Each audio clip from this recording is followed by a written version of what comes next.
To make questions, as Italians, we tend to use a form that is very similar to yours, but the only difference is that we put the subject before the verb. You always make the don't or haven't or have you or did you or do. So the do verb, then the subject, do you, and then the other verb, do you do, have you done. There's always the subject after the first verb, okay? We tend to use another structure that's subject to, then the verb, and the object is usually between the first subject and the verb. So for example, have you done that? Tu lo hai fatto, tu, you, it, that, hai fatto, have done it, have made it. So we always put the subject of the question, so the person who to whom the question is directed, then the object, so the object of the action.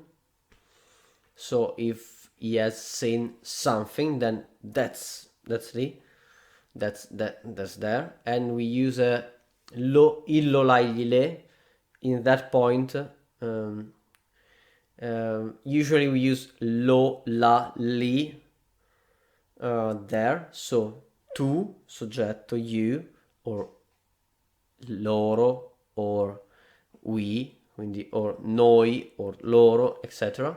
Then lo la li gli le, tu li hai fatti, lo hai visto, le hai fatte, la hai vista, depending on the sex and the number of the object of the phrase, and then the verb. Okay, so very easy. Subject, to whom we are questioning, object of the action, but there's only the article, okay, lo, la, I, gli, le, the verb, and then if we want, we put the a repetition of that object. For example, tu lo hai visto il film? Have you seen the movie? Tu, you, lo, that, hai visto, have seen the movie, il film. So that's a repetition.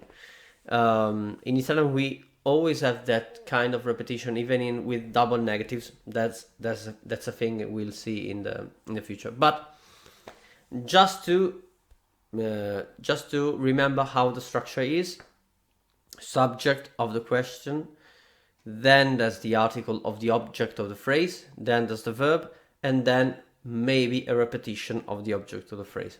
And that's all. Thank you for watching. We'll see you in the next lesson. I hope this was useful for you, and have a nice day.